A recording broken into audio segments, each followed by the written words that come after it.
This episode of The Young Turks is brought to you by Thrillist. There's a Pennsylvania judge, his name is Mark Cavarella, and he is facing up to 12 years in prison because he just pleaded guilty to racketeering.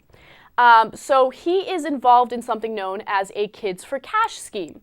What he did with another judge by the name of Michael Conahan is, first of all, they got rid of county prisons, okay, or county detention centers for juveniles. All right, they cut funding for it. All of a sudden, the detention centers for juveniles in the county are privately owned. After they did that, they basically collected money in order to send juveniles to the detention centers for petty little things.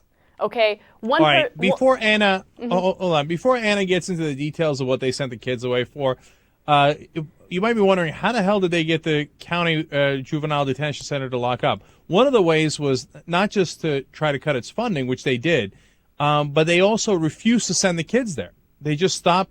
Well, if the kids came into their court, they would say, no, we're not sending him there. And eventually they got the county to pay $58 million to set up the privately run detention center. And then they got about, according to the court records, $2.6 million in kickbacks from that detention center to not just get the state, the county in that case, to run it and to finance it, et cetera, but to also send as many kids as possible so that the detention center would make a higher profit. And now, how did they send the kids? Listen to these egregious examples. Okay, so they sent the kids there. For instance, there was one child who served 2 years for joyriding his mom's car.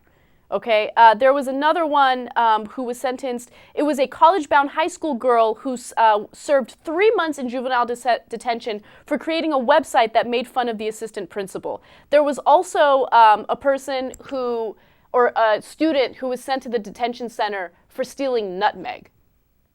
Nutmeg. Come on, man. First of all, the nutmeg thing, it was $4. Are you kidding me?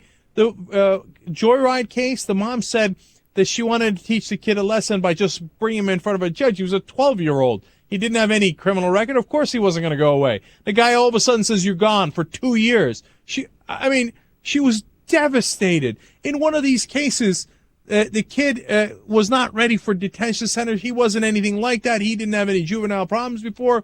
And then he came out massively depressed and later killed himself. Yeah, you know what, Cenk? Cavarella was having a press conference after he pleaded guilty. He's awaiting sentencing right now.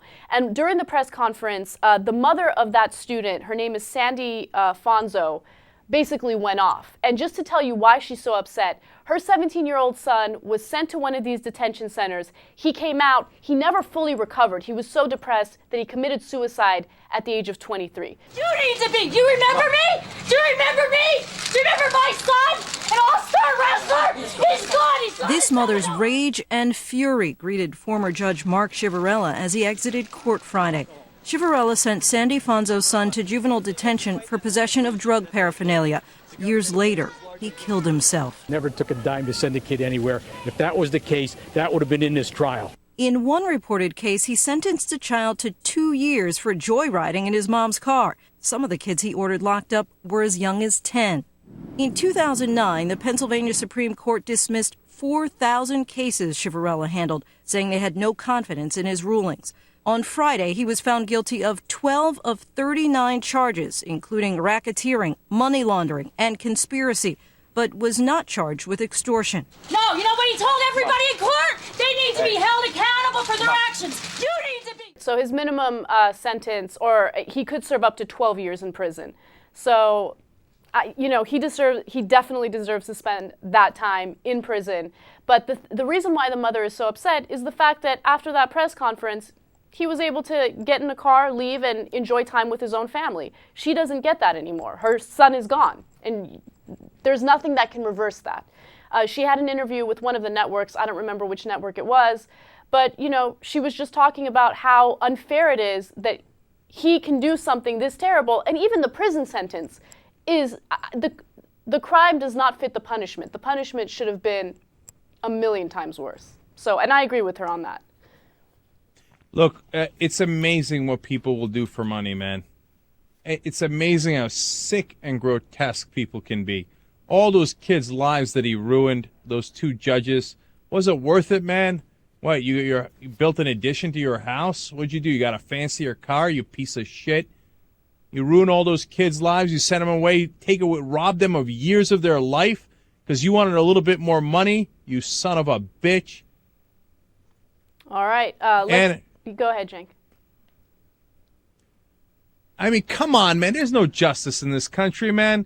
Those people, you know what they should get? They should get a goddamn life sentence, man.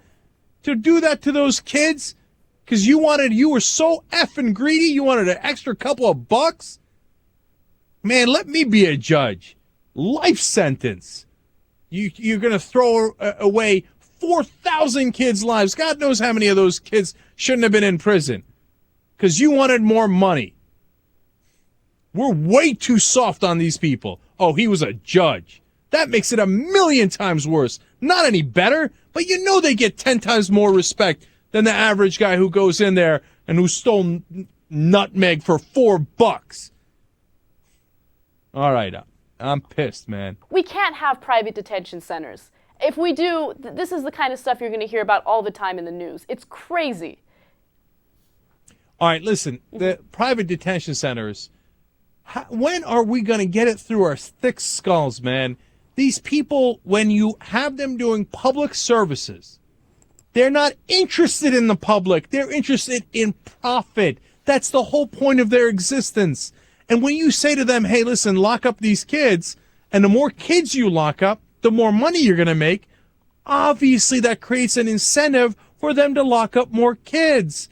Now, in this case, they happen to do bribes and kickbacks, etc., but you're creating a wrong incentive structure. Even if they didn't do something illegal, they were going to try to influence politicians, and in this case, judges, etc., through campaign contributions. Lock up more kids because I make more money that way. Look, there are some things that private corporations should be doing. Obviously, many things, right? That's how our system runs. I believe in that system.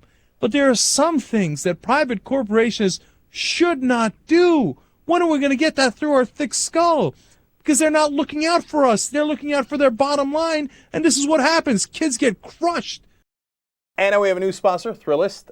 They're very cool because they hook you up with really interesting things going on in your town or any town you might be in that you don't know about. Right. They also let you know where the best restaurants, bars, venues are. Thrillist.com/TYT.